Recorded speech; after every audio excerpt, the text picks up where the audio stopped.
US investment green card. $800,000 must have legally documented money. Exit period after 3 years. Shuda LP 6302946180. ఋషికొండలో కట్టినటువంటి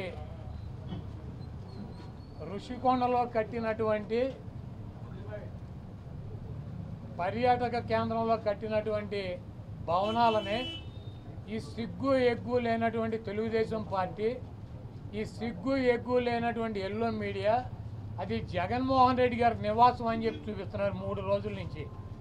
వెళ్ళి జగన్మోహన్ రెడ్డి గారు అక్కడ నివాసం ఉన్నాడా? జగన్మోహన్ రెడ్డి గారు 2014 నుంచి 19 దాకా ప్రతిపక్ష నాయకుడిగా ఉన్నాడు. ఆయన కార్యాలయం లోటస్ పాండ్, ఇల్లు లోటస్ పాండ్. ఆయన లోటస్ పాండ్ హైదరాబాద్ నుంచే ప్రతిపక్ష నాయకుడికి ఉన్న 5 సంవత్సరాలు నడిపాడు. ముఖ్యమంత్రి అయిన తర్వాత 5 సంవత్సరాలు ఈ తాడేపల్లిలో ఉన్నటువంటి ఇల్లు క్యాంప్ ఆఫీస్ ఇక్కడి నుంచే నడిపాడు. ఆయన కార్యాలయాన్ని కానీ ఇంటిని కానీ. జగన్మోహన్ రెడ్డి గారి రక్తంలో లేదు. ప్రభుత్వం కట్టించినటువంటి ఇళ్లలో ఉండటం కానీ, ప్రభుత్వం కట్టించినటువంటి గెస్ట్ హౌస్లో ఉండేటువంటి కర్మ జగన్మోహన్ రెడ్డి గారికి పట్టల. జగన్మోహన్ రెడ్డి గారు వైజాగ్లో సొంత ఇల్లు కట్టుకున్నాక అక్కడ షిఫ్ట్ అవుతాడు. అంతేగాని టూరిజం ప్లేస్లో కట్టినటువంటి ఆ హౌస్లో జగన్మోహన్ రెడ్డి గారు వెళ్తాడని చెప్పి ఎవడు చెప్పాడు వీళ్ళకి, ఈ వెధవులకే? అది జగన్మోహన్ రెడ్డి గారి కోసం కట్టించుకున్నటువంటి ఇల్లు అని చెప్పి రకరకాలైనటువంటి కథనాలు రాస్తున్నారు. అది ఒక అంతర్జాతీయ రాజధానిగా తీర్చిదిద్దాలన్నదే వైఎస్ఆర్ కాంగ్రెస్ పార్టీ లక్ష్యం. దాన్ని రాజధాని చేయాలన్నదే ఆ రోజు నిర్ణయించుకున్నాం. కాబట్టి అక్కడ ఇంటర్నేషనల్ సెమినార్లు జరుగుతున్నాయి. అనేక మంది ఇంటర్నేషనల్ సంబంధించినటువంటి దేశ విదేశాల నుంచి అనేక మంది పారిశ్రామికవేత్తలు వస్తున్నారు. కనీసం వాళ్ళకి సౌకర్యం ఉండటానికి అవకాశం లేనటువంటి పరిస్థితి ఉంది. కాబట్టి ఉత్తరాంధ్రలో ఉద్దానంలో దాదాపు 700 కోట్ల రూపాయలు పెట్టి హాస్పిటల్ కట్టించారు కిడ్నీ పేషెంట్ల కోసం అని చెప్పి. అదేవిధంగా విజయనగరం కావచ్చు, లేదా పార్వతీపురం కావచ్చు, ఉత్తరాంధ్రలోనే 650 కోట్ల రూపాయలు పెట్టి ఒక్కొక్క మెడికల్ కాలేజీ కట్టించారు. అదేవిధంగా టూరిజం ప్లేస్లో అంతర్జాతీయ సంస్థలు కానీ వ్యక్తులు కానీ వచ్చినప్పుడు అక్కడ ఒక విధిని ఉండాలని చెప్పి ఒక మంచి భవనాన్ని నిర్మిస్తే 7 బిల్డింగులు అయ్యి, ఒక బిల్డింగ్ కాదు 7 బిల్డింగుల్లో జగన్మోహన్ రెడ్డి గారు ఉండరు. 7 బిల్డింగులు కట్టారు. ఆ 7 బిల్డింగుల్లో 7 బ్లాకుల్ని చూపించేది జగన్మోహన్ రెడ్డి గారు 450 కోట్ల రూపాయలు పెట్టి ఇల్లు కట్టుకున్నారని చెప్పి ఈ దుర్మార్గమైనటువంటి ప్రచారం చేస్తున్నారు. ఇవన్నీ కూడా ప్రజలు గమనిస్తారు. చంద్రబాబు నాయుడుకి ఇచ్చినటువంటి వాగ్దానాలు నెరవేర్చలేక నీకు సూపర్ 6లో పెట్టినటువంటి వాగ్దానం 1500 రూపాయలు ఇస్తానని చెప్పావా, చెప్పలేదా? 18 సంవత్సరాలు దాటిన వాళ్ళకి రేపు 1వ తారీఖు నీకు దమ్ముంటే 20 లక్షల మంది నిరుద్యోగులకు 3000 ఇస్తానని చెప్పావా లేదా? దాని గురించి చెప్పండి. నువ్వు దొంగ వాగ్దానాలు చేసి అధికారంలోకి వచ్చావు. నువ్వు దాని గురించి మాట్లాడండి ముందు. మీరు ఈ వాగ్దానాలను డైవర్ట్ చేయాలని చెప్పి ఒకటి తీసుకెళ్ళి 4 కెమెరాలు బాత్రూములు లెట్రిన్లు టబ్బుల్లో పెట్టి 30 లక్షలు పెట్టి బాత్రూమ్ కట్టాడు. జగన్మోహన్ రెడ్డి గారు ఇల్లు అది. జగన్మోహన్ రెడ్డి గారు ఎప్పుడన్నా ప్రభుత్వ కార్యాలయాలు ఉన్నాడా? జగన్మోహన్ రెడ్డి గారు ఎప్పుడన్నా ప్రభుత్వం గెస్ట్ హౌస్లో ఉన్నాడా?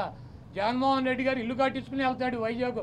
నీకు మళ్ళీ ఎవడో కొంపలో దూరేటువంటి పరిస్థితి జగన్మోహన్ రెడ్డి గారికి ఉండదు. కాబట్టి జగన్మోహన్ రెడ్డి గారికి కట్టించినటువంటి ఇల్లు కాదు అది. అది టూరిజం సంస్థ ద్వారా టూరిజానికి సంబంధించి కట్టించినటువంటి 7 బ్లాకులు వాటిని కట్టారు. వాటికి 400 కోట్ల రూపాయలు ఖర్చు పెట్టి అంతర్జాతీయ సెమినార్లు పెట్టినప్పుడు రాష్ట్రపతితో ప్రధానమంత్రి ఈ రాష్ట్రానికి రాజధాని కాబట్టి అది విఐపీలు వచ్చినప్పుడు అక్కడ వసతి గృహాలు ఉండాలని చెప్పి వాటిని అంతర్జాతీయ స్థాయిలో నిర్మించారు తప్పించి అది జగన్మోహన్ రెడ్డి గారి కోసం కట్టినటువంటి ఇల్లు కాదు.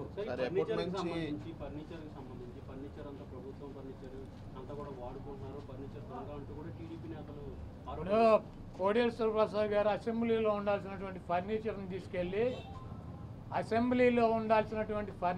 తీసుకువెళ్ళి ఎక్కడేసాడు? ఆయన బైక్ షోరూమ్లో వేసుకున్నాడు. అసెంబ్లీలో ఉండాల్సినటువంటి ఫర్నిచర్ బైక్ షోరూమ్లో వేసుకుంటే వాడిని దొంగ అంటారు. సీఎం క్యాంపు కార్యాలయానికి ప్రభుత్వం వచ్చినటువంటి విజిటర్స్ కోసం ఒక కార్యాలయం సీఎం జగన్మోహన్ రెడ్డి గారి కార్యాలయం అయితే ఒక 10 మంది 20 మంది కూర్చుంటాకుంటుంది. ఒక ముఖ్యమంత్రి కార్యాలయం కాబట్టి అక్కడ అదనపు వసతులు కావాలని చెప్పి ప్రభుత్వం కల్పిస్తుంది. ముష్టి పట్టుకుపోతే పట్టుకుపోండి, లేకపోతే డబ్బు విలువ చెప్తే కడతామని ఫస్ట్ రోజు చెప్పాం. దీని గురించి ఏమైనా రాద్దాం కావాలంటే పట్టుకుపోండి. ఒక్కలో ఫర్నిచరు ఎంత, ముష్టి ఫర్నిచర్ ఎంత ఉంటుంది? కావాలంటే పట్టుకురండి. మేము షోరూమ్లో వేసుకున్నాం, తీసుకెళ్ళి మా సాక్షి ఆఫీసులో వేసామా? కాదు, మాకు క్యాంప్ ఆఫీసులో పెట్టినటువంటి ఫర్నిచర్ని తీసుకెళ్ళి సాక్షి ఆఫీసులో వేసుకున్నావా? దొంగ అంటే అసెంబ్లీలో ఉండాల్సినటువంటి ఫర్నిచర్ని తీసుకుని బైక్ షోరూమ్, నీ సొంత షోరూమ్లో వేసుకుంటే వాడిని దొంగ అంటారు. అంతేగాని క్యాంప్ ఆఫీసులో ఇచ్చినటువంటి ఫర్నిచర్ క్యాంప్ ఆఫీసులో ఉంటే దానికి కావాలంటే డబ్బు కడతాం, లేదంటే ఫర్నిచర్ తీసుకుపోమని చెప్పాం. దానికి దొంగ ఇవన్నీ పనికిరాని మాటలు. ఋషికొండ ఫర్నిచరు, దాడులు, కొడాల నాని టార్గెట్, జగన్మోహన్ రెడ్డి టార్గెట్, ఇక్కడ పోలీసులు తీసాం. ఇవన్నీ సొల్లు పురాణం. మీ చేతనేం చేసుకోండి, నో ప్రాబ్లం.